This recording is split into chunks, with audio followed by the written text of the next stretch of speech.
باللہ من الشیطان الرجیم بسم اللہ الرحمن الرحیم رب اشرح لی صدری ویسر لی امری واحلل عقدۃ من لسانی یفقہوا قولی۔ کتاب التلاوت، پیج نمبر 89، کتاب التلاوہ، قرآن کریم کی تلاوت کے آداب اور فضیلت، آداب تلاوت، قرأت کا بیان۔ الحمدللہ قرآن مجید رمضان میں نازل ہوا، شہر رمضان الذی انزل فیہ القرآن۔ ویسے تو عام دنوں میں بھی قرآن مجید پڑھنا چاہیے کثرت کے ساتھ، اس کے ساتھ ایک مضبوط تعلق ہونا چاہیے، کیونکہ قرآن مجید ہی وہ واحد چیز ہے جس کے ذریعے بندہ اللہ تعالیٰ سے براہ راست جڑ جاتا، یعنی ڈائریکٹ ریلیشن شپ، ڈائریکٹ کانٹیکٹ۔ کیونکہ ایک حدیث کے مطابق قرآن کریم کا ایک سرا بندے کے ہاتھ میں اور دوسرا اللہ کے ہاتھ میں، تو گویا وہ چیز جو براہ راست ڈائریکٹ اللہ کی طرف سے آ رہی ہے، دوسری طرف اگر ہم اس کو تھام لیتے ہیں، پکڑ لیتے ہیں، تو اس کا کیا معنی ہے؟ ہم ایک طرح سے اللہ تعالیٰ سے جڑ جاتے ہیں، اور جب اس کو چھوڑتے ہیں تو گویا ہم اللہ تعالیٰ سے دور ہو جاتے ہیں۔ اور قرآن پاک کے پکڑنے کا مطلب کیا ہے؟ یہ نہیں کہ اگر مصحف کو ہم ہاتھ میں رکھیں تو گویا ہم نے رسی کا ایک سرا ہاتھ میں پکڑ رکھا ہے اور بس ہمارے ساتھ ہے۔ اس کو پکڑنے کا مطلب یہ ہے کہ اس کو پڑھتے رہیں، اس میں غور و فکر کرتے رہیں، اس کو سنتے رہیں، یعنی کسی نہ کسی طرح اس کے ساتھ عملی تعلق ہو ہمارا۔ صفحہ نمبر 91، فصل اول، قرآن کریم کی تلاوت کے آداب اور فضیلت۔ قرآن کریم کی سب سے بڑی فضیلت یہ ہے کہ وہ اللہ تعالیٰ کا کلام ہے۔ باقی تمام چیزیں کیا ہیں؟ اللہ تعالیٰ کی تخلیق، کریشن، اور قرآن واحد ہے جو اللہ کا کلام ہے۔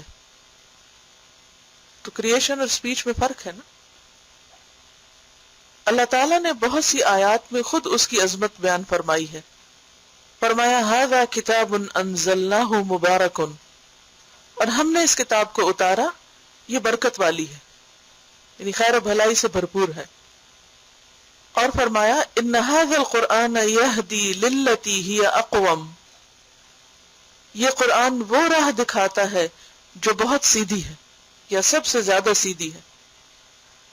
ہم ہر نماز کے ہر رکعت میں سورۃ فاتحہ میں یہ دعا مانگتے ہیں، اہدنا الصراط المستقیم، کہ اللہ ہم کو سیدھا راستہ دکھا۔ تو وہ راستہ کہاں سے نظر آئے گا؟ کون بتائے گا؟ کون دکھائے گا؟ قرآن۔ ان ھذا القرآن، یقیناً یہ قرآن، یہدی، ہدایت دیتا ہے، راستہ دکھاتا ہے، للتی، وہ جو ہی اقوم، سب سے زیادہ درست، سیدھا اور سٹریٹ ہے، جس میں کوئی کجی نہیں۔ اور اگر کوئی شخص قرآن چھوڑ کر کسی اور ذریعے سے ہدایت پانا چاہے تو وہ نہیں پا سکتا۔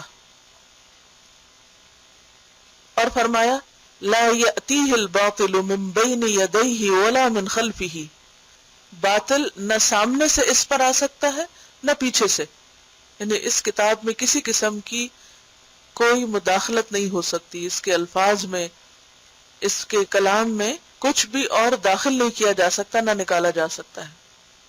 یہ ایک مضبوط کلام ہے، اللہ تعالیٰ نے اس کی حفاظت کا ذمہ لیا ہے۔ بخاری شریف کے افراد میں حضرت عثمان بن عفان رضی اللہ عنہ کی حدیث ہے۔ افراد کا کیا معنی ہے؟ افراد، بخاری شریف کے افراد میں آپ نے لفظ متفق علیہ سنا؟ کیا مطلب ہے اس؟ جسے بخاری اور مسلم نے روایت کیا ہے۔ اور افراد کا پھر کیا معنی ہوگا؟ اکیلے بخاری نے جس کا روایت کیا۔ نبی صلی اللہ علیہ وسلم نے فرمایا تم میں سے بہترین آدمی وہ ہے جو قرآن سیکھے اور سکھائے، خیرکم من تعلم القرآن وعلمہ۔ اور حضرت انس رضی اللہ عنہ نے کہا رسول اللہ صلی اللہ علیہ وسلم نے فرمایا کچھ بندے اللہ تعالیٰ کا اہل و عیال ہیں۔ کہا گیا اے اللہ کے رسول صلی اللہ علیہ وسلم وہ کون لوگ ہیں، یعنی جن کو اللہ نے اپنا اہل و عیال کہا ہے؟ تو فرمایا قرآن والے ہی اللہ کا اہل و عیال اور اس کے خاص بندے ہیں، اسے نسائی نے روایت کیا ہے اور حدیث صحیح ہے۔ اہل عیال کون ہوتا ہے؟ کس کو کہتے ہیں؟ فیملی کو۔ ویسے تو اللہ کا کوئی بیٹا نہیں، کوئی بیوی نہیں، کوئی رشتہ دار نہیں، لیکن قرآن والوں کو اللہ تعالیٰ نے اپنے فیملی کس اعتبار سے کہا ہے؟ ان کو عزت اور تشریف اور اعلی مقام دینے کے لیے۔ فیملی سے کیوں تشبیہ دی؟ کہ فیملی کیوں کہا؟ اہل و عیال کیوں کہا ہے؟ کلوز، کیونکہ انسان کے سب سے زیادہ قریب اس کے اہل و عیال ہوتے ہیں۔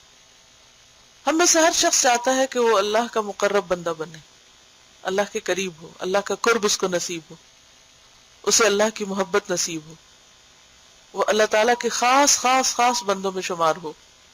ہر ایک کا یہ شوق ہوتا ہے، لیکن وہ کون سا طریقہ ہے، وہ کون سا نسخہ ہے، وہ کیا ذریعہ ہے کہ ہم اس کے خاص بندے، کیونکہ اس حدیث کی وضاحت خود حدیث کے الفاظ میں ہے، اور اس کے خاص بندے، کیونکہ خاص بندے، اسپیشل پیپل، قریب ترین لوگ انسان کے لیے کون ہوتے ہیں؟ اس کے گھر والے۔ اور پھر اللہ تعالیٰ جب کسی کو اپنا اہل کہتا ہے تو اس کا مطلب یہ کہ وہ میرا خاص چنا ہوا بندہ ہے، قریب ترین ہے۔ وہ لوگ جو اس کو بہت پہچانتے ہیں، اور اللہ کی پہچان کہاں سے ہو سکتی؟ اس کے کلام کے ذریعے۔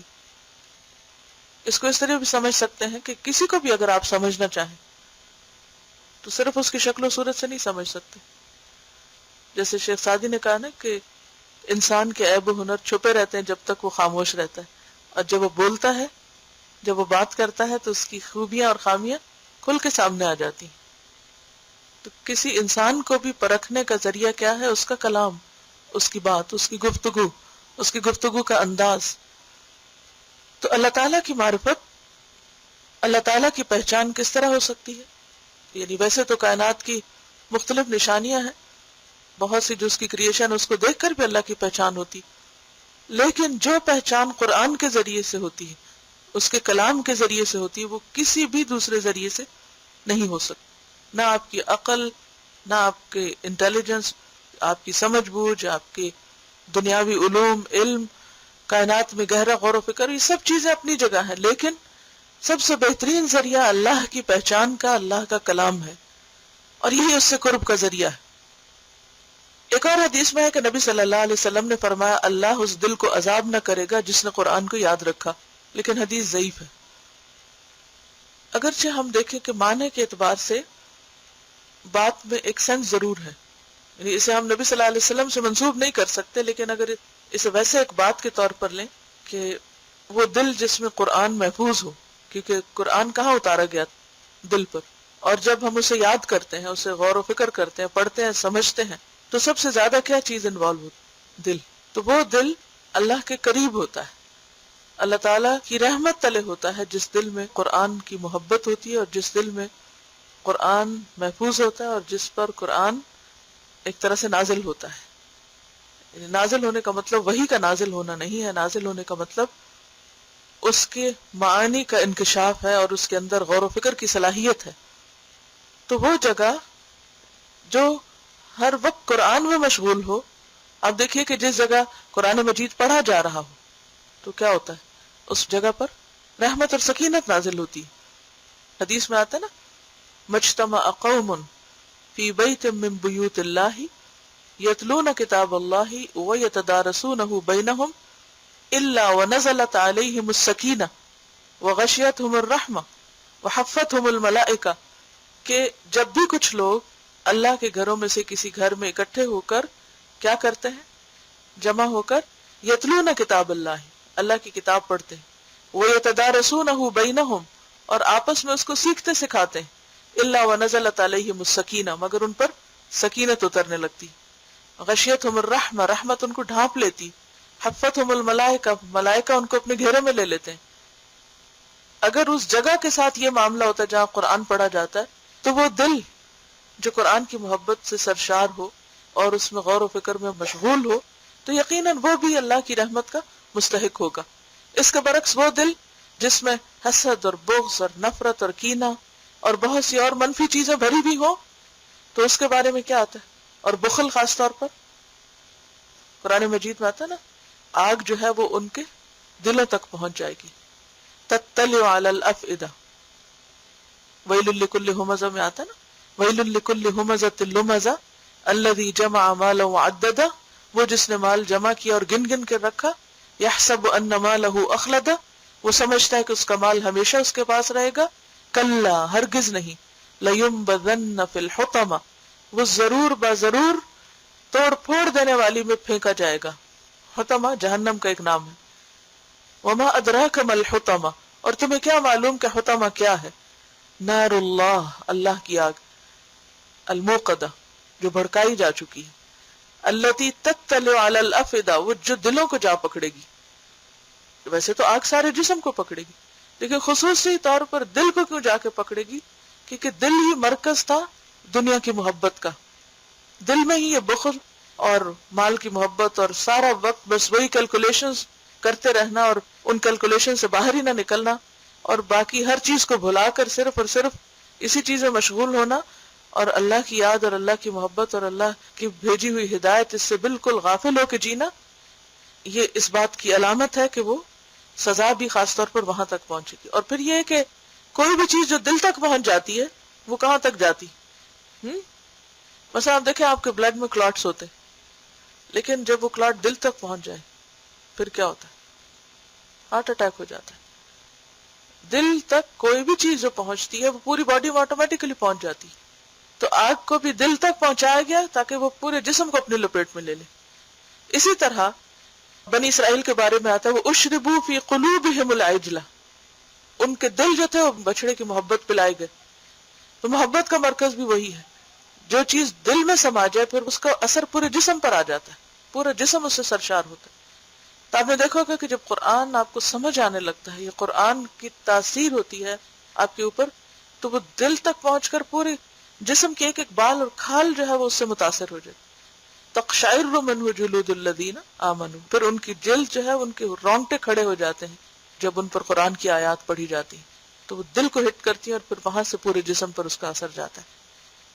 اور ابن عمر رضی اللہ عنہما نے کہا کہ نبی صلی اللہ علیہ وسلم نے فرمایا، قرآن والے سے کہا جائے گا پڑھتا جا اور چڑھتا جا، یعنی اوپر اوپر جاتے جاؤ، اور ترتیل سے پڑھ. ترتیل سے، جیسے کہ سورۃ مزمل میں آتا ہے وَرَتِّلِ الْقُرْآنَ ترتیلا، اور قرآن کو آہستہ آہستہ ٹھہر کر پڑھو، یعنی اس کا حق ادا کرتے ہوئے. ایسا نہ پڑھو کہ آدھے حرف پڑھے جائیں اور آدھے نہیں. یعنی یتلونہ حق تلاوتہ، تلاوت کا حق ادا کرتے ہوئے پڑھنا چاہیے، جیسا کہ تو دنیا میں پڑھا کرتا تھا. اور اگر کوئی دنیا میں ترتیل سے نہیں پڑھتا اور درست نہیں پڑھتا تو پھر کیا ہے؟ وہ قیامت کے دن اچانک ہی کہیں سے ترتیل شروع کر دے گا؟ نہیں. جو کچھ آپ یہاں کرتے ہیں، جس چیز پر آپ کا خاتمہ ہوگا، آپ کی کل یعنی آخرت کا آغاز وہیں سے ہوگا. ویسے ہی آپ اٹھیں گے، وہی کچھ کریں گے جو یہاں کر رہے ہیں. کیونکہ آخرت دراصل کیا ہے؟ تصویر کا دوسرا رخ. مثلا پیپر پہ آپ کچھ لکھتے ہیں، جیسے یہ لکھا ہوا ہے، تو دوسری طرف کیا نظر آئے گا؟ وہی جو اس طرف لکھا ہوا. تو آج آپ دنیا کی اپنی زندگی کی کتاب میں اس طرف لکھ رہے ہیں، کل آپ کو بعین ہی وہی چیز نظر آئے گی. وہ تبدیل نہیں ہوگی کہ وہاں جا کے وہ کچھ اور بن جائے. تو جیسی کتاب ہم اپنی وہاں دیکھنا چاہتے ہیں ویسی ہی یہاں لکھنی ہوگی، ویسی ہی بنانی ہوگی. تو اسے کہا جائے گا کہ پڑھتا جا اور چڑھتا جا اور ترتیل سے پڑھ، جیسا کہ تو دنیا میں پڑھا کرتا تھا. یعنی صرف اتنا نہیں کہا کہ تو ترتیل سے پڑھ، بلکہ ساتھ ہی کہا جیسا تو وہاں پڑھتا تھا. یہ ایسے ہی ہے جیسے ہم بعض اوقات کسی سے کہتے ہیں نا، اچھا تم قرآن سناؤ. اچھا وہ جو سورت فلان جگہ سنائی تھی نا، جیسے سنائی تھی ویسے ہی اب سناؤ. کیوں کہتے ہیں؟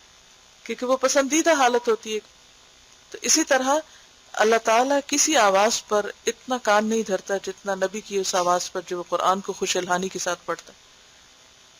تو اگرچہ اس حدیث میں نبی کے الفاظ استعمال ہوئے ہیں، لیکن نبی کے بعد بھی جو لوگ خوبصورتی کے ساتھ قرآن پڑھتے ہیں تو اپنی خوبصورت آوازوں اور اپنے خوبصورت انداز کے ذریعے اللہ کی رحمت کو متوجہ کرتے ہیں.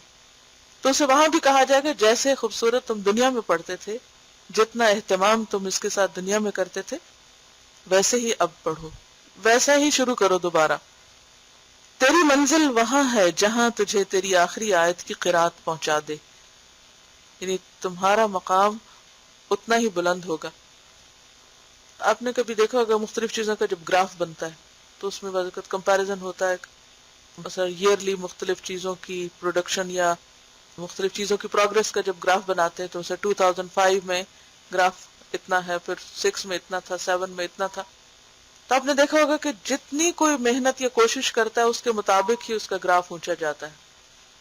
تو جو شخص جتنی خوبصورتی کے ساتھ، جتنی توجہ کے ساتھ، جتنے اچھے طریقے سے دنیا میں قرآن پڑھتا ہے، اسی طریقے سے جب وہ آخرت میں پڑھنا شروع کرے گا تو اس کا گراف اتنا ہی بلند ہوگا، اس کا مقام اور اس کی جگہ جنت میں اور اس کا جو گھر ہوگا اتنا ہی بلند ہوگا. پہلے بھی شاید آپ سے بات ہوئی تھی کہ جنت کے جو درجے ہیں وہ اتنے ہیں جیسے ایک آسمان سے دوسرے کا فاصلہ، یا ایک اور جگہ پر آتا ہے 500 سال کے برابر، یا ایک اور جگہ پر آتا ہے کہ جیسے تم میں سے کوئی آسمان میں ستارے کو دیکھے. اب جب ہم ستاروں کو دیکھتے ہیں تو جیسے فارم ہاؤسز ہوتے ہیں دور دور سکیٹرڈ گرین لینڈ میں، گھر چھوٹے چھوٹے ہوتے ہیں، تم دور سے بازو کا دیکھ کے پہچان وہ فلاں کا گھر ہے، وہ فلاں کا گھر ہے. تو بالکل اسی طرح جو اعلیٰ درجے کے لوگ ہوں گے ان کے گھر بھی سٹارز کی طرح پورے اس میں بکھرے ہوئے ہوں گے، وہ فلاں کا گھر ہے، وہ فلاں کا گھر ہے. اور کس کا کتنا بلند ہے اسی اعتبار سے ہوگا جتنا اس کا قرآن کے ساتھ تعلق ہے. اگرچہ یہ نہیں کہ صرف قرآن ہی ذریعہ ہے بلند مقام حاصل کرنے کا، لیکن قرآن ایک بہترین اور سب سے اچھا ذریعہ ہے. اگرچہ صدقہ خیرات اور نمازوں میں بہت اہتمام کرنا اور دیگر عبادات میں بہترین اہتمام بھی انسان کے درجوں کی بلندی کا باعث بنے گا، لیکن خصوصی طور پر جو نص سے ہمیں دلیل ملتی ہے وہ قرآن کی قرات ہے. لیکن ہم میں سے کتنے لوگ ہیں کہ جو اپنی قرات کو درست کرنے کے لیے سچے دل سے محنت کرتے ہیں، کہتے اچھا کر لیں گے، پڑھ لیں گے، لیکن یاد رکھیے کہ یہ چیز کبھی بھی آرزو اور تمناؤں سے نہیں آتی. اس کے لیے سخت محنت کی ضرورت ہوتی، شدید کوشش کی ضرورت ہے. یہ نہیں ہو سکتا کہ ایک دفعہ آپ بیٹھ کے کسی سے ایک دفعہ پڑھ لیں یا کوئی اچھی قرات سن لیں اور آٹومیٹکلی آپ کی قرات خود اچھی ہو جائے گی. نہیں، اس کے لیے آپ کو توجہ دینی پڑے گی. دنیا میں بھی اگر آپ کوئی باغ لگاتے ہیں تو توجہ نہ دے تو وہ سوکھ جاتا ہے. اسی طرح قرآن کی ہر آیت ایک درخت کی طرح ہے، تو اگر آپ اس کو توجہ نہیں دیں گے تو درخت سوکھ جائیں گے. تو ہر آیت الگ الگ اپنا حق مانگتی. اور obviously یہ حدیث خاص طور پر حافظ قرآن کے لیے بھی ہے، کیونکہ باقی لوگ شاید مصحف دیکھ کے بھی پڑھنے کی اجازت ملے، لیکن جو obviously سمجھ آتی ہے بات وہ یہی ہے کہ انسان کو ویسے ہی پڑھنے کے لیے کہا جائے گا جیسے دنیا میں پڑھتے تھے، کہ جیسے پڑھتے تھے ویسے پڑھو. تو اگر زبانی پڑھتے تھے زبانی پڑھو، اور شاید دیکھ کے پڑھتے تھے، لیکن اصل جو فوکس ہے وہ قرآن کے طریقہ قرات پر ہے کہ کس انداز سے پڑھتے ہو تم. حضرت بریدہ نبی صلی اللہ علیہ وسلم سے روایت کرتے ہیں کہ آپ صلی اللہ علیہ وسلم نے فرمایا، قیامت کے دن قرآن اپنے ساتھی کو ملے گا. کون ساتھی؟ کون دوست؟ صاحب قرآن، جو قرآن پڑھتا تھا. کیونکہ قبر میں قرآن ایک دوست کی طرح ہوگا انسان کے ساتھ. تو قیامت کے دن بھی قرآن اپنے ساتھی کو ملے گا، جبکہ وہ قبر سے کمزور اور زرد رنگ نکلے گا. یعنی قبر سے جب اٹھایا جائے گا تو وہ کمزور، ویک، زرد رنگ کا ہوگا. وہ کیوں؟ انسان قبر سے نکل کے ایسا کیوں ہوگا؟ اور یہ بھی حسن حدیث ہے، مسند احمد کی روایت ہے یہ بیسیکلی. قیامت کے دن قبروں سے جب لوگ نکلیں گے تو صاحب قرآن جب اٹھے گا تو کمزور ہوگا، زرد رنگ کا ہوگا. کیوں؟ قبر میں رہنے کی وجہ سے یا کسی اور وجہ سے؟ خوف سے اور دنیا میں قرآن پڑھنے کی وجہ سے، قرآن کے ساتھ گہرا تعلق رکھنے کی وجہ سے جو اس کی حالت ہو گئی تھی اس کے ساتھ ہی وہ فوت ہوا، اسی حال پہ دفن ہوا، اسی طرح اٹھے گا. قرآن پاک میں منافقین کی صفت کیا آتی؟ اذا رأیتہم تعجبک اجسامہم، جب تم انہیں دیکھو تو ان کے جسم تمہیں بہت متاثر کریں، کیونکہ ان کی ساری توجہ کس پر ہے؟ جسموں کی طرف. اور بات یہ ہے کہ اگر آپ کسی فٹنس پروگرام میں شریک ہو جائیں تو پھر آپ کسی اور چیز کی طرف توجہ نہیں کر سکتے، اور اگر آپ قرآن پروگرام میں شریک ہو جائیں تو پھر جسم متاثر ہوتے ہیں. اور کثرت قرات جو ہے یا قرآن کے ساتھ جو مشغولیت ہے وہ بہرحال انسان کو کیونکہ قرآن وہ کلام ہے جو پہاڑ پہ اتارا جاتا تو کیا ہوتا؟ لو انزلنا هذا القرآن على جبل لرأيته خاشعا متصدعا من خشية الله. اگر ہم یہ قرآن پہاڑ پر اتارتے تو تم دیکھتے کہ پہاڑ اللہ کی خشیت سے دب جاتا، ٹکڑے ٹکڑے ہو جاتا، خاشع خشوع سے جھک جاتا، دب جاتا، یعنی بیٹھ جاتا. اس کی وہ جو اونچائی ہے نا، وہ جو چوٹی اٹھی ہوئی ہے، وہ اٹھی ہوئی چوٹی نہ رہتی بلکہ کیا ہوتی؟ دب جاتی. یعنی اتنی اس کے اندر تواضع آ جاتی. پہاڑ اصل میں ایک گرینڈر اور ایک تکبر کی علامت بھی ہے نا، کہ جب قرآن پاک میں تکبر والی چال کا ذکر آتا ہے تو وہاں پر آتا ہے انک لن تخرق الارض ولن تبلغ الجبال طولا. تم پہاڑوں کی بلندی کو نہیں پہنچ سکتے. تو وہ پہاڑوں کی جو اونچائی اور بلندی ہے ایک سمبل بھی ہے اونچا ہونے کا. تو پہاڑ بھی قرآن کی وجہ سے کیا ہو جاتے؟ ان کا تکبر اور ان کی اونچائی اور بڑائی ختم ہو جاتی، بیٹھ جاتے. اور صرف بیٹھتے ہی نہ، متصدعن، ٹکڑے ٹکڑے ہوتے. اگر آپ نے کبھی کوئی سین دیکھا ہو ڈائنامائٹ سے پہاڑ کو توڑنے کا، تو آپ دیکھیں کہ چھوٹی چھوٹی اس کی جو کرچیاں ہوتی ہیں نا، وہ یوں اڑ رہی ہوتی ہیں دھول بن کے. اور کیا انسان متاثر نہ ہوگا؟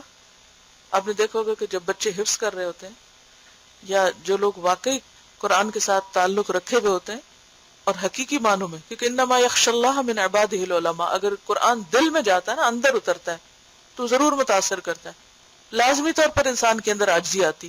اور اگر وہ دل میں نہ جائے، اوپر اوپر رہے، تو پھر وہ انسان کی شان تو بلند رہے گی مگر اس کے اندر یہ خصوصیت نہیں آ سکتی. تو یہ کوئی معمولی کتاب نہیں ہے، کوئی معمولی کلام نہیں ہے. اس کو اٹھانا اور اس کو محفوظ کرنا اور اس کا حق ادا کرنا انسان کی انرجی لیتا ہے. تو قیامت کے دن جب قبر سے اٹھے گا انسان زرد رنگ کا ملگجے حال والا، تو پھر کیا ہوگا؟ قرآن فوراً آ جائے گا ملاقات کے لیے. سوچیے، اور کہے گا کیا تو مجھے پہچانتا ہے؟ مجھے جانتے ہو؟ پہچانو میں کون ہوں. ایسا کب ہوتا ہے؟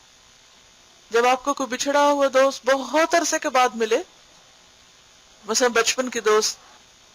اب اگر آپ کو ملے، جیسے اگر آپ کی 40-50 عمر ہو گئی ہے، اسکول کے کالج کے، تو سب کے حلیے بدلے ہوئے ہوتے ہیں نا، سب کی شکلوں میں کچھ نہ کچھ فرق آ چکا ہوتا ہے، فٹنس ہر چیز بدل چکی ہوتی ہے. تو پھر کیا کہتے ہیں؟ پہچانتے ہو مجھے؟ کون ہوں میں؟ وہی تمہارا وہ ساتھی جو فلاں جگہ تمہارے ساتھ پڑا تھا. تو قرآن بھی کہے گا کیا تو مجھے پہچانتا ہے؟ وہ کہے گا میں نہیں پہچانتا. کیوں کہے گا؟ ایک تو وہ ہال ایسا ہوگا قبر سے نکلنے کا، اور دوسرا یہ کہ ظاہر ہے کہ کسی فزیکل شیپ میں تو قرآن کو کسی نے دیکھا نہیں دنیا میں. وہ کہے گا میں تیرا ساتھی قرآن ہوں، کہ میں نے تجھے گرمی میں پیاسا رکھا. کیونکہ یہ نہیں ہو سکتا کہ آپ قرات کریں اور صاحب خوب پانی بھی پئیں، بھول جاتے ہیں آپ پانی پینا. میں نے تجھے گرمی میں پیاسا رکھا اور رات کو جگایا، کیونکہ رات بہترین وقت ہے قرآن کو پڑھنے اور سننے اور یاد کرنے کا. کیوں؟ کیونکہ یکسوئی ہوتی ہے نا. نبی صلی اللہ علیہ وسلم سے بھی کیا کہا گیا شروع کی جب سورۃ المزمل نازل، بالکل ابتدائی دور کی صورتوں میں، قم اللیل الا قلیلا نصفہ او انقص منہ او زد علیہ ورتل القرآن ترتیلا انا سنلقی علیک قولا ثقیلا. ہم آپ پر بہت بھاری بات نازل کرنے والے ہیں، اتارنے والے ہیں، ڈالنے والے ہیں. تو قم اللیل، قرآن اور رات کا ایک خصوصی تعلق ہے. جو لوگ رات کو قرآن نہیں پڑھتے، قرآن پوری طرح ان کے اندر نہیں اتر سکتا. انسان رات کو صرف وہ کام کرتا ہے جس کا اسے بہت شوق ہو، ورنہ نیند کسی بھی چیز کے لیے قربان نہیں کی جا سکتی. انسان نیند کس چیز کے لیے قربان کر سکتا ہے؟ آپ کب جاگتے ہیں؟ سوچیں. اب جن لوگوں کو ٹیلی ویژن دیکھنے کا شوق ہوتا ہے، کوئی خاص شو دیکھنے کا، ان کی محبت اس میں ہے، تو وہ کیا کرتے ہیں؟ رات رات بھر جاگ کے فلمیں دیکھتے ہیں. اسی طرح جب کوئی عزیز دوست آئیں تو عموماً آپ کیا کرتے ہیں؟ کوئی رشتے دار آئیں آپ کے، یہاں تو خیر تجربہ کم ہی ہوتا ہوگا آپ کو، لیکن عموماً شادیوں وغیرہ میں لوگ اکٹھے ہوتے ہیں بہت عرصے کے بعد، تو پھر کیا کرتے ہیں؟ رات کو جاگ کے بہت دیر باتیں کرتے. آپ صرف اپنی محبوب چیز کے لیے رات کو جاگ سکتے ہیں، کیونکہ نیند اس سب کو بہت پیاری ہوتی. نیند کو صرف محبوب چیز کے لیے قربان کیا جا سکتا ہے. تو واقعی جس کو قرآن سے محبت ہوگی وہ قرآن کے لیے اپنی نیند چھوڑے گا. تو قرآن کہے گا میں تیرا دوست ہوں، میں نے تجھے گرمی میں پیاسا رکھا اور رات کو جگایا. اور ہر تاجر اپنی تجارت کے پیچھے ہے. ہر تاجر اپنی تجارت کے پیچھے ہے اور میں آج تیرے لیے ہر تجارت سے اچھا ہوں. یعنی لوگ دنیا کے کاروبار میں لگے رہے، دنیا کا مال کمانے میں، دنیا کے پیچھے بھاگتے رہے، جابز کے پیچھے اور چیزوں کے پیچھے. چلے مردوں کی تو پھر ایک ضرورت ہوتی ہے، لیکن آج کے دور میں تو عورتوں کے لیے بھی جاب کرنا فرض سمجھ لیا گیا کہ وہ ضرور پیسے کمائیں، اور اگر وہ نہیں کرتی تو شاید وہ کوئی جرم کر رہی. حالانکہ اسلام نے عورت پر رتی برابر بھی یہ ذمہ داری نہیں ڈالی کہ وہ کما کر کچھ لائے. اگر وہ کرتی ہے تو ٹھیک ہے، اسے ایک حد تک اجازت ہے اپنی پابندیوں میں رہ کر کام کرنے کی، یا اگر کوئی مجبوری ہے تو ٹھیک ہے وہ کر سکتی ہے، لیکن ذمہ داری نہیں، فریضہ نہیں ہے اس کے اوپر. تو اس اعتبار سے ایک خاتون ہونا میں سمجھتی بہت بڑا پریویلیج ہے ہمیں، کہ ہم اگر نہیں کوئی کام کرتے تو نہ کرے تو ہم اللہ کے ہاں گناہ گار نہیں. ہاں مرد اگر وہ اپنی بیوی بچوں کو بھوکا رکھتے نہیں کھلاتے تو ان کی پوچھ پکڑ.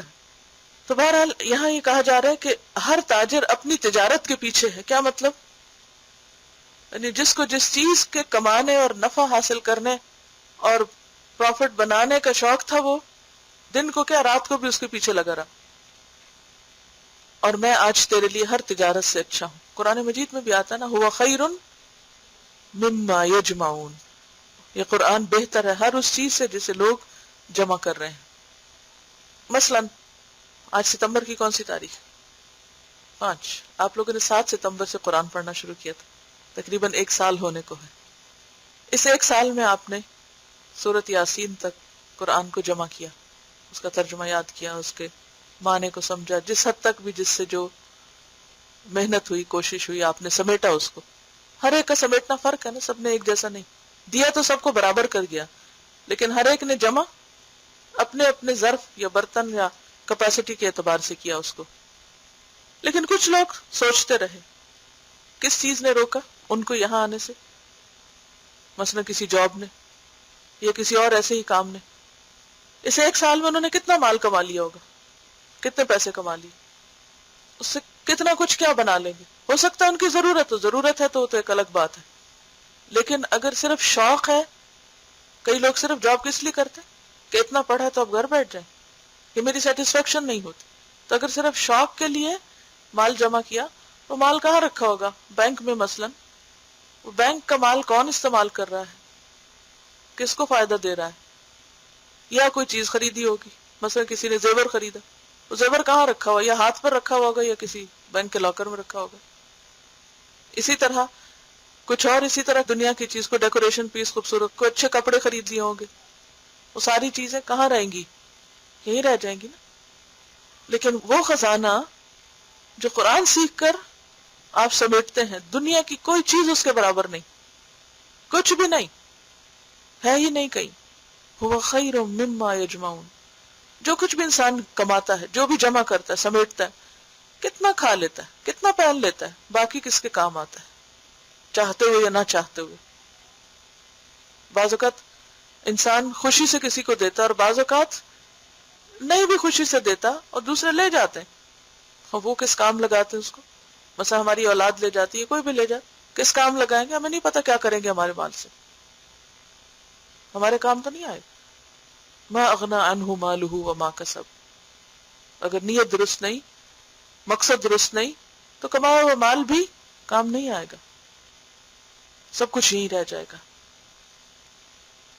تو وہ کہے گا ہر تاجر اپنی تجارت کے پیچھے ہے اور میں آج تیرے لیے ہر تجارت سے اچھا ہوں. پھر اس کے دائیں ہاتھ میں اختیار دیا جائے گا. حکومت کا بھی لفظ آتا ہے، یعنی ملک کا لفظ آتا ہے عربی میں. اور بائیں ہاتھ میں ہمیشہ رہنا، خالدین فیہا جیسے قرآن میں آتا ہے. اور اس کے ماں باپ کو 2 حلے جوڑے پہنائے جائیں گے. حلہ کہتے ہیں جو اوپر کو اوور ڈریس ہوتا ہے نا، عرب لوگ جلباب کی طرح لمبا سا ڈریس پہنتے ہیں. اور 2 کا لفظ یہ نہیں کہ ایک کے اوپر ایک پہنا دیا جائے گا، مطلب یہ ہے کہ ایک نیچے پہنا ہوتا ہے اور ایک اوپر اوڑا ہوا ہوتا ہے. خدا ہی بہتر جانتا ہے ان کی اصل صورت کیا ہوگی اور اس کی قیمت کیا ہوگی، کہ ساری دنیا ان کی قیمت نہیں بن سکتی. پوری دنیا کا مال خرچ کر کے آپ دنیا میں وہ کپڑا نہیں خرید سکتے. وہ کہیں گے یہ حلے ہمیں کس سبب سے پہنائے گئے ہیں، اتنے خوبصورت کپڑے ہمیں کیوں دیے جا رہے ہیں؟ کہا جائے گا تمہارے بیٹے نے قرآن یاد کیا تھا. اور اگر ماں باپ کی یہ عزت ہے تو خود اس شخص کی عزت کیا ہوگی؟ خود اس کو کیا دیا جائے گا، کیا پہنایا جائے گا؟ پھر کہا جائے گا جنت کے درجات اور بالا خانوں میں پڑھتا جا اور چڑھتا جا. اقرا ورتقی کا لفظ آتا ہے عربی میں، ترقی کرتے جاؤ. وہ جب تک پڑھتا رہے گا چڑھتا رہے گا، خواہ تیزی سے پڑھے یا آہستہ، جیسے چاہے پڑھے، جتنی دیر چاہے لگائے، انجوائے کرے. ابن مسعود رضی اللہ عنہ نے کہا قرآن والے کو چاہیے کہ وہ اپنی رات کو پہچانے جبکہ لوگ سوئے ہوئے ہوں، اور اپنے دن کو جبکہ لوگ کھانا کھائیں، اور اپنے غم کو جبکہ لوگ خوش ہوں، اور اپنے رونے کو جبکہ لوگ ہنسیں، اور اپنی خاموشی کو جبکہ لوگ باتیں کریں، اور اپنے خشوع کو جبکہ لوگ تکبر کریں. کیا مطلب ہے اس کا؟ وہ اپنی رات کو پہچانے جبکہ لوگ سوئے ہوئے ہوں. رات کو پہچاننے کا مطلب کیا ہے؟ یعنی اس کی قدر و قیمت جانے کہ لوگ سو سو کر غفلت میں گزار رہے ہیں، کیونکہ جن کی زندگی میں کوئی مقصد نہیں ہوتا، کوئی پیشن نہیں ہوتا، انہیں سونے کا بہت شوق ہوتا ہے. وہ سو کر پھر سوتے ہیں، پھر سوتے ہیں. قرآن والے کے آس پاس لوگ سوئے پڑے، لیکن ان کے آس پاس لوگ سوئے ہوئے بھی ہوں تو وہ خود کیا کرتے؟ وہ ان کے طریقے پہ نہیں چلتے. وہ اس پہ حسرت نہیں کرتے ہائے کتنے خوش قسمت یہ سو رہے ہیں اور میں کس مصیبت میں ہوں، سب آرام کر رہے ہیں اور مجھے پڑھنا پڑ رہا ہے. نہیں، وہ اپنی رات کو پہچانے، یعنی رات کی قدر و قیمت پہچانے کہ جب وہ زیادہ بہتر طور پر پڑھ سکتا ہے، اور اپنے دن کو جب کہ لوگ کھانا کھائیں. آج کل چونکہ رمضان ہے تو لمیٹڈ ٹائم ہوتا ہے نا کھانا کھانے کے لیے بھی اور سمیٹنے کے لیے بھی. اور آج سحری کے وقت جب سحری کے بعد چیزیں سمیٹ رہی تھی میں تو میں یہ سوچ رہی تھی کہ پہلے دن کی سحری کے مقابلے میں آج زیادہ جلدی سب کچھ سمٹ گیا. وجہ کیا ہے؟ آہستہ آہستہ ہر چیز کٹ ڈاؤن ہو رہی ہے. ہم کیا کرتے ہیں کہ ایک کھانا ہوتا ہے تو اس کے ساتھ لوازمات جو ہیں ہمارے وہ جتنے زیادہ ہوتے ہیں اتنے برتن زیادہ ہوتے ہیں، اتنا ان کو اٹھانے اور رکھنے میں وقت زیادہ لگتا ہے. جب وہ ایک ایک لوازمات کٹ ڈاؤن ہوتے ہیں کہ ٹائم نہیں ہے، اس کو بھی نکالو، اس کو بھی نکالو، اس کو بھی نکالو، اور ایک لمیٹڈ ٹائم میں کیا کھا سکتے ہیں آپ؟ کہ جب آپ زیادہ پکا لیں تو آپ کو کھانے کے لیے تو پھر ایک لمبا ٹائم چاہیے نا، یہ اس کو لگانے کے لیے، رکھنے کے لیے، پھر لگانے کے بعد اٹھانے کے لیے. تو میں سوچ رہی تھی کہ زندگی کا زیادہ وقت اور ایک بڑا حصہ خصوصاً خواتین کا، لیکن لوازمات ضرورت نہیں ہے، وہ ہمارے اپنی بڑھائی ہوئی چیزیں. جتنی وہ بڑھتی اتنے برتن بڑھتے، اتنا دھونا بڑھتا، اتنا اٹھانا اور ان کا رکھنا، اتنا ہی پھر آپ تھک جاتے. پھر تھکنے کے بعد آپ کے پاس وقت ہے کہ آپ بیٹھ کے آپ قرآن کی